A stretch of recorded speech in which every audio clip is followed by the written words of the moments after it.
Okay, I just want to take a minute here to talk about some function language. The first thing I want to talk about is what it means when we say y is a function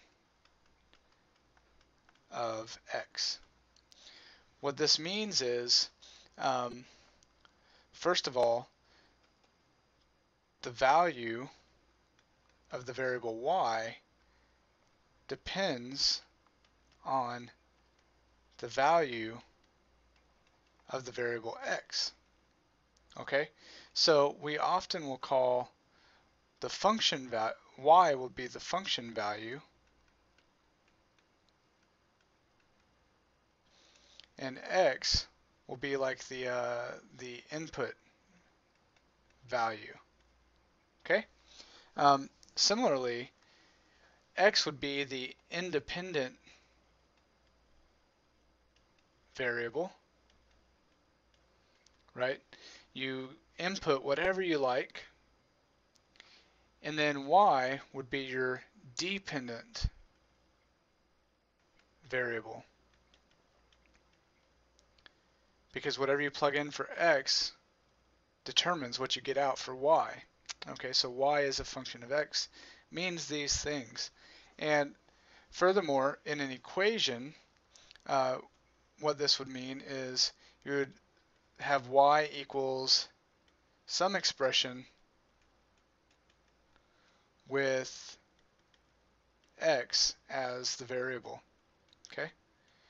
Now, not every equation like this it means that y is a function of x.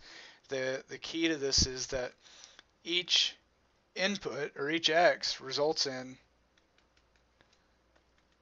one y. Okay. So y is a function of x means that if you input an x, you get a single y. The value of y depends on x. If you look at this graphically, what it means is y is your vertical axis and x is your horizontal axis.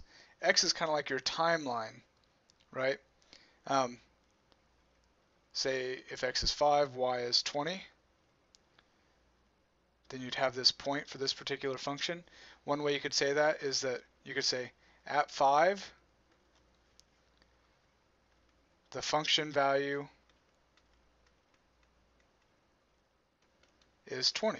Okay, so at 5, that's telling you when or where something's happening, and that's always your independent variable, in this case x.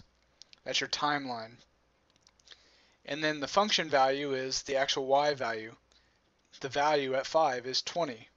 Okay, so the language here is really important. Now you don't have to use y and x. It might be common to say something like height, let's say, is a function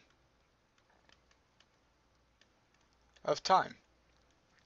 So if you imagine this, when you're first born, your height, so let's call this the height axis, and this the time axis. So time is your independent variable.